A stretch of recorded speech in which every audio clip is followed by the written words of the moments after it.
அன்புள்ள விஜய் தொலைக்காட்சி நேயர்களே வணக்கம். இந்த நாள் என்ற இனிய நிகழ்ச்சியில் இன்றைய பஞ்சாங்க குறிப்பு.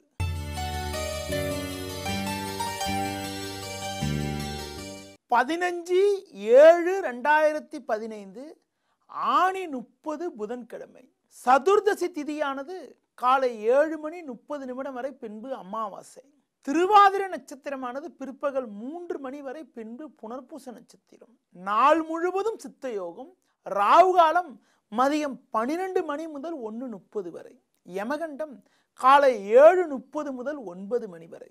இன்றைய சுப ஓரைகள் காலை 9 மணி முதல் 10 மணி வரை, மதியம் 1:30 முதல் 2 மணி வரை, மாலை 4 மணி முதல் 5 மணி வரை, இரவு 7 மணி முதல் 9 மணி வரை, பின்பு இரவு 11 மணி முதல் 12 மணி வரை. இன்று சர்வ அமாவாசை. இனி இன்றைய ராசி பலன். மேஷ ராசி நேயர்களே, சந்திரனானவர் 3ஆம் வீட்டில் சூரியன் செவ்வாய் சேர்க்கை பெற்று இணைந்து சஞ்சரிப்பதால் எடுக்கும் முயற்சிகளில் வெற்றி மேல் வெற்றி ஏற்படும். உத்தியோகத்தில் இருப்பவர்களுக்கு நல்ல பதவி ஒன்று தேடி வருவதற்கான வாய்ப்புகள் கூட இன்றைய நாளில் இருக்கிறது. ரிஷப ராசி நேயர்களே, 3ஆம் வீட்டில் புதனும் 4இல் சுக்கிரனும் சஞ்சரிப்பதால் பொருளாதார ரீதியாக ஏற்ற மிகுந்த பலன்களை அடைவீர்கள். எதிர்பாராத உதவிகள் கிடைக்கும். கோபத்தை குறைத்து கொண்டு நெருங்கியவர்களை அனுசரித்து செல்வது மிக மிக சிறப்பு. ஏனென்றால் 2ஆம் வீட்டில் சூரியன் செவ்வாய் இருப்பதால் சின்ன சின்ன வாக்குவாதங்களால் அமைதி குறைவு ஏற்படுவதற்கான வாய்ப்புகள் இன்றைய நாளில் உள்ளது. மிதுன ராசி நேயர்களே, உங்கள் ராசிக்கு 3ஆம் வீட்டில் சுக்கிரனும் ஜென்ம ராசியில் சந்திரனும் சஞ்சரிப்பது நல்ல அமைப்பாகும். நிதானமாக செயல்பட்டால் ஏற்ற மிகுந்த பலன்களை எளிதில் அடைய முடியும். உத்தியோகத்தில் இருப்பவர்களுக்கு உங்கள் மீது இருந்த பழிச்சொல்கள் எல்லாம் முழுமையாக விலகி நல்லது பல நடைபெறுவதற்கான வாய்ப்புகள் இருக்கிறது.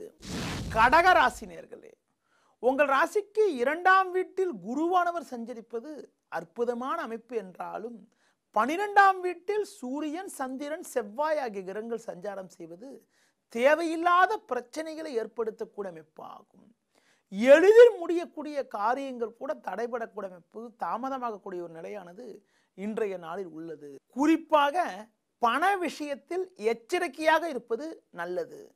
சிம்ம ராசி நேயர்களே, லாபஸ்தானமான 11ஆம் வீட்டில் சூரியன் சந்திரன் செவ்வாய் ஆகிய கிரகங்கள் சஞ்சாரம் செய்வதால் பல்வேறு வகையில் அனுகூலங்கள் ஏற்படுவது மட்டுமில்லாமல் வெற்றி மேல் வெற்றி ஏற்படும். உத்தியோக ரீதியாக கூட புதிய பதவி ஒன்று தேடுவதற்கான வாய்ப்புகள் கூட இருக்கிறது. நெருங்கியவர்களுடைய ஆதரவு மிக மிக சிறப்பாக இருக்கும்.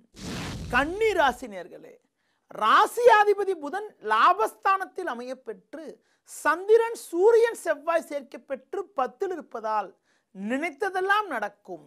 கொடுத்த வாக்குறுதிகளை எளிதில் காப்பாற்ற முடியும்.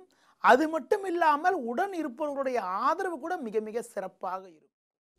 துலா ராசி நேயர்களே, உங்கள் ராசிக்கு லாபஸ்தானமான 11ஆம் வீட்டில் சுக்கிரனும் குருவும் சஞ்சரிப்பது உன்னதமான அமைப்பாகும்.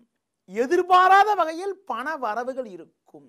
கடந்த கால கடன் பிரச்சனைகள் எல்லாம் இருந்த இடம் தெரியாமல் முழுமையாக விலகி சேமிப்புகள் அதிகரிக்கக்கூடிய அமைப்பு, சிலருக்கு புதிய பொருட்கள் வாங்கக்கூடிய அமைப்புகள் எல்லாம் கூட இன்றைய நாளில் உள்ளது.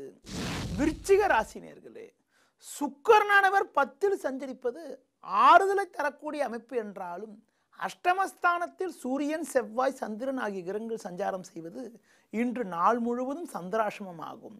இதன் மூலமாக மன அமைதி குறைவதற்கான வாய்ப்புகள் இருப்பதால் முடிந்தவரை புதிய முயற்சிகளை தள்ளி வைப்பது தவிர்ப்பது, மற்றவர்கள் விஷயத்தில் தலையிடாமல் இருப்பது மிக மிக நல்லது. தனுசு ராசி நேயர்களே, சமசப்தமஸ்தானமான 7ஆம் வீட்டில் சந்திரனானவர் வலுவாக அமையப்பெற்று பாக்கியஸ்தானத்தில் குருவும் சுக்கிரனும் சஞ்சரிப்பது அற்புதமான அமைப்பாகும். இதன் மூலமாக பொருளாதார ரீதியாக ஏற்ற மிகுந்த பலன்கள் இருக்கும்.